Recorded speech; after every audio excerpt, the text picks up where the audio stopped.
கர்த்தர பொறுத்தவரைக்கும், நமக்கு அவர் எந்த குறையும் வைக்கலையாம். யார பொறுத்தவரைக்கும்? ஆண்டவர பொறுத்தவரைக்கும், அவர்ட்ட போய் நம்ம கேட்டோம்னா, "நான் உனக்கு ஒரு குறையும் வைக்கலையேப்பா" அப்படின்னு தான் ஆண்டவர் இப்பயும் பதில் சொல்லுவார். ஆனா நம்மள பொறுத்தவரைக்கும் நெறைய குறை வச்சிருக்கிறார்ன்னு நம்ம நெனச்சிட்டு இருக்கிறோம். இது மனுஷன். ஆண்டவர பொறுத்தவரைக்கும் நமக்கு ஒரு குறையும் வைக்கலையாம். "நீ மகராசா உனக்கு என்னடா குறை வச்சேன்னு" ஆண்டவர் சொல்றார். "சிங்கக்குட்டிகள் தாழ்ச்சி அடைந்து பட்டினியா இருக்கும், கர்த்தரை தேடுகிறவர்களுக்கோ ஒரு நன்மையும் குறைவுபடாது." நெறைய நன்மை குறைஞ்ச மாரி இருக்கிறதெல்லாம் நம்முடைய கணக்கு, நம்முடைய மனோராஜ்யம், நம்முடைய மன கற்பனை, மனுஷ பார்வை, சுவாப பார்வை. ஆனா ஒரு நன்மையும் குறைவுபடலங்கிறது தேவனுடைய தீர்ப்பு. தேவன பொறுத்தவரைக்கும் அவர் அப்படித்தான் சொல்லிட்டுருக்கிறாரு. தேவன நம்ம அதிகம் அப்படின்னு பார்க்க ஆரம்பிச்சிட்டோம்னா, குறை நமக்கு குறைவா தெரியறது இல்ல. இது ஒரு இயல்பு. இது ஒரு ஸ்பிரிச்சுவல் சயன்ஸ். ஆவிக்குரிய அறிவியல் இது. ஆவிக்குரிய எதார்த்தம் இது. என்ன சொன்னேன்? தேவனே என் அதிகம் அப்படின்னு நம்ம பார்த்துட்டோம்னா, நமக்கு இருக்கிற குறைவுகள், குறைவுகளா கண்ணுக்கு தெரியறதே இல்ல. சிலருக்கு ஆண்டவர தவிர எல்லாமே ஒசத்தியா இருக்கு. சிலருக்கு ஆண்டவரும் ஒசத்திங்கிறாங்க சில பேரு. சிலர் தான் ஆண்டவர் தான் ஒசத்திங்கிறாங்க. சிலர் தான். ஆண்டவர் தாங்க ஒசத்தி. எல்லாம் அதுக்கு கீழ தாங்க அப்படின்னு சில பேர் சொல்றாங்க. சில பேரு இல்ல அவர் மட்டும் இல்ல, இதுவும் தான். இது மட்டும் இல்ல அவரும் தான். அப்படின்னு 10ஓட 11 அத்தோட அவரையும் ஒசத்தின்னு சொல்றாங்க. சிலரு அவர கழட்டி விட்டுட்டு இதாங்க ஒசத்தி அப்படின்னு சொல்றாங்க. நம்ம எந்த கூட்டங்கிறத நீங்க பார்த்துக்கங்க. ஆமென். ஆண்டவர ஒசத்தியா ஆண்டவர் மட்டும் தான் ஒசத்தின்னு பார்த்துட்டவங்களுக்கு, பெருசுகள் எதுவுமே பெருசா தெரியாது. அவர் மட்டும் தான் பெருசா தெரிவாரு. பட் இது வந்து நெறைய ஸ்டேஜஸ் இருக்கு, படிகள் இருக்கு. இந்த படிகள் வழியா ஏறி தான் அந்த இடத்த போய் அடையணும். எடுத்த உடனேயும் நேரடியா பைபாஸ் பண்ண முடியாது. லிஃப்ட்லாம் போடல ஆண்டவர். படி வழியா ஏறி வாடான்னு தான் சொல்லியிருக்கிறாரு. படி தான் அதுக்கு போட்டிருக்காரு. லிஃப்ட் அவர் போடல. அதனால படிய பைபாஸ் பண்ணி நேரா அந்த இடத்த ரீச் பண்ண எவனாலயும் முடியாது. இது வந்து ஒரு மாரியான ஸ்தானம். அவரே என் அதிகம். அவர் மட்டும் தான் ஒசத்தி அப்படின்னு சொல்றது ஒரு ஸ்தானம், ஒரு இடம், ஒரு மெச்சூர்டு. அதுக்கு படிகள் தான் ஆண்டவர் போட்டிருக்கிறாரு. படிப்படியா, படிப்படியா, படிப்படியா நம்ம ஏறி வரணும். ஏறி வந்து தான் அந்த இடத்த நம்ம அடையணும். ஆமீன் சொல்லுங்க. கர்த்தர் கூட இருக்கிறதுனால ஒரு சந்தோஷங்கிறது உண்டு. கூட இருக்கிற கர்த்தர் நம்மள பார்த்துக்க மாட்டேன்ட்டு கூட இருந்தா ஏதாவது யூஸ் இருக்கா? ஏதாவது பிரயோஜனம் இருக்கா? அவர் கூட இருந்தும், "நான் உன்ன பார்த்துக்க மாட்டேன்ப்பா. நான் உன்ன அது என் வேலை கிடையாதப்பா. அது என் வேலை கிடையாது. உன்ன நீ தான் பார்த்துக்கணும். பார்த்து வாழு."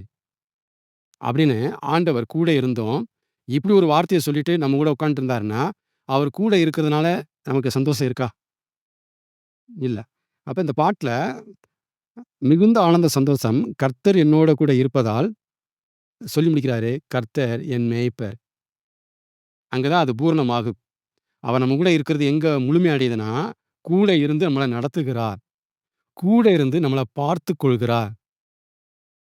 கூட இருந்து நம்மள கேர் பண்ணிக்கிறார். அப்படிங்கும்போது தான், அந்த கூட இருக்கிற அந்த பாயிண்ட் முழுமைக்கே வருது. ஐ மீன் இல்ல அது ஒரு அரைகுறை. அதனால நமக்கு ஒரு திருப்தி இருக்காது. கூட இருந்து என்ன செய்ய? அப்படி கேட்கிற மாரி ஆயிரும். கூட இருந்து என்ன செய்ய? இதெல்லாம் நம்ம தானே பார்த்துக்க வேண்டியிருக்கு. கூட இருந்து என்ன செய்ய? அப்படின்னு கர்த்தர் கூட இருந்தும், கர்த்தர் மேல அதிருப்தி வரும். சரிங்களா? சிலருக்கு கர்த்தர் கூட இருந்து கர்த்தர் மேய்த்தே அதிருப்தி இருக்கு. என்னத்த நடத்திட்டாரு? என்னத்த பெருசா பெருசா பார்த்துக்கிட்டாரு? நடத்தியே அதிருப்தி இருக்கும்போது, நடத்தாம இருந்தா எவ்வளோ அதிருப்தி இருக்கும்? இந்த அளவுக்கு பார்த்துக்கிட்டே நமக்கு அதிருப்தி இருக்கு அவர் மேல. பார்த்துக்காம போயிட்டா, எவ்வளோ அதிருப்தி இருக்கும்? எத்தன பேரு அவர்ட்ட தாக்கு பிடிச்சு நிப்போம்? ஆமென் சொல்லுங்க. கர்த்தர் நல்லவர். கர்த்தர் நம்மள எப்ப நடத்த ஆரம்பிச்சாரு? என்னைக்கு தண்ணீல முங்கி எந்திரிச்சனோ, நடத்த ஆரம்பிச்சுட்டாருங்க. என்னைக்கு பேர மாத்துனாங்களோ ஞானஸ்நானத்துல, கர்த்தர் அந்த டே ஒண்ணு நடத்த ஆரம்பிச்சுட்டாரு. அப்படிதான் நான் ரொம்ப காலமா நெனச்சுட்டு இருந்தேன். அதுக்கு முன்னாடி நம்மள வேற யாரோ நடத்திட்டு இருந்தாங்க. கர்த்தர் தான் அப்பதான் அப்படிதான் நெனச்சுட்டு இருந்தேன் நான். ஆமென். அவர் நடத்தாம நீங்க அவர விசுவாசிருக்கவே முடியாது. அவர் நடத்தாம நீங்க தண்ணீல முங்கி எந்திரிச்சுக்கவும் முடியாது. முடியாது. ஞானஸ்நானத்துக்கு முன், பின் இருக்கலாம். ஆனா, அவர் நடத்துறதுக்கு முன், நடந்ததுக்கு பின்ன கிடையாது. அவர் நடத்துறாரு. ஆமென் சொல்லுங்க. அதனால நீங்க அவர மேய்ப்பரா, நீங்க அப்பாயிண்ட் பண்றதுக்கு முன்னாடியே, டிஃபால்ட்டாவே அவர் தன்ன உங்களுக்கு மேய்ப்பரா அப்பாயிண்ட் பண்ணிக்கிட்டாரு. ரொம்ப பெரிய வார்த்தையா ஃப்ளோல சொல்லியிருக்கிறேன். இத புரியறதுக்கு பல வருஷம் எனக்கு எடுத்துச்சு. இத சரின்னு ஒத்துக்கிறதுக்கே ரொம்ப வருஷம் எடுத்துச்சு. நீங்க அவர உங்களுடைய நடத்துனராக, மேய்ப்பராக அப்பாயிண்ட் பண்றதுக்கு முன்னதாகவே, ஒத்துக்கொள்கிறதற்கு, ஏற்றுக்கொள்கிறதற்கு, அந்த பொறுப்புல அவர நியமிக்கிறதுக்கு முன்பதாகவே, அவர்தாமே உங்களுக்காக தம்மை நடத்துனராக, மேய்ப்பராக தன்னை அப்பாயிண்ட் பண்ணி கொண்டார். ஆமென். அதனால தான் அவர் உங்கள நீங்க அப்பாயிண்ட் பண்றதுக்கு முன்னாடியே அவர் உங்கள நடத்துனாரு. இல்ல அவரே நடத்துறாரு. நீ ஏன் என்ன அப்பாயிண்ட் பண்ணல? நான் எதுக்குடா நடத்தணும் உன்னன்னு சொல்லுவாரா? சொல்ல மாட்டாரா? ஆமென்.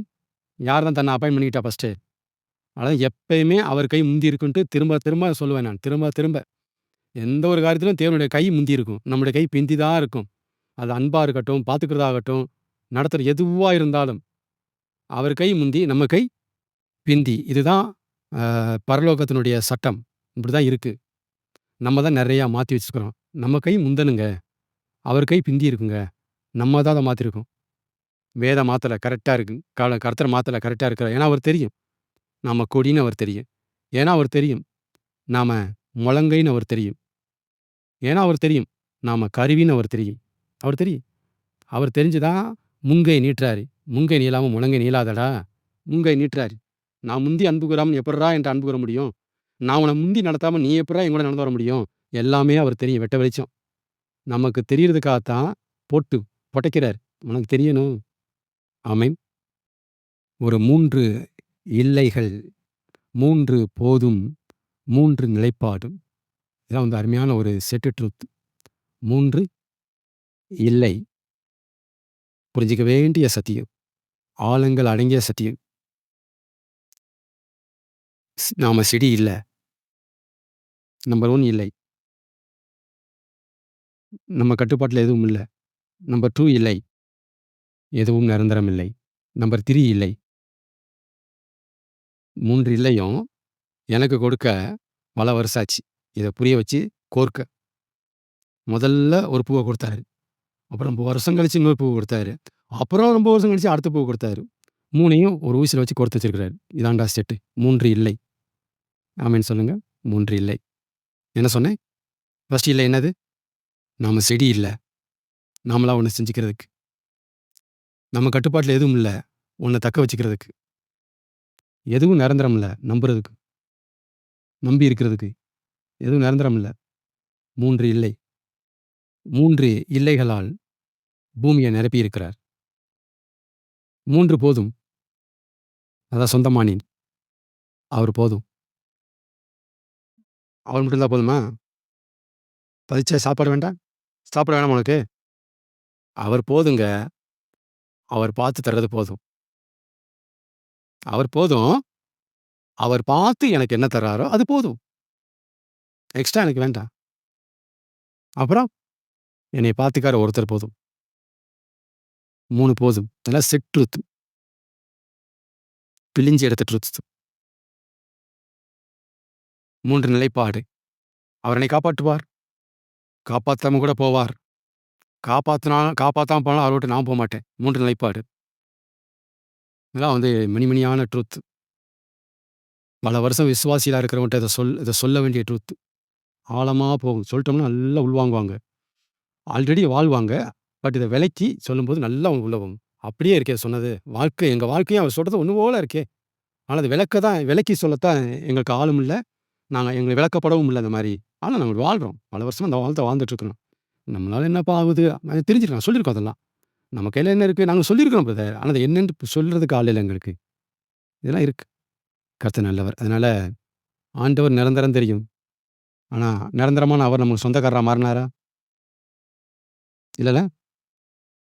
ஆண்டவர் நமக்கு சொந்தக்காரரா மாறி இருக்கிறாரா? ஆண்டவரு நாம கூப்பிட்டு அவர் ஓடி வந்த தருணத்த விட, நாம கூப்பிடாம அவர் நம்மள ஓடி வந்து தூக்குன தருணங்கள் நெறையா இருக்கு. என்ன சொன்னேன்? நாம கூப்பிட்டு அவர் நம்மள ஓடி வந்து காப்பாத்துன தருணத்த விட, நாம கூப்பிடாமயே அவர் நம்மள ஓடி வந்து காப்பாத்துன நேரங்களும், சம்பவங்களும் எக்கச்சக்கமா வாழ்க்கையில இருக்கு. ஆமென். நீங்க ஆண்டவர அறியறதுக்கு முன்னாடி எத்தனையோ ஆபத்து உங்களுக்கு வந்துச்சு. நீங்க தான் ஆண்டவர அறியல எங்க கூப்பிட்டீங்க? அவர நீங்க கூப்பிட முடியுமா? வாய்ப்பு இல்லையே. ஓடி வந்து காப்பாத்துனாரு. ஆமென்.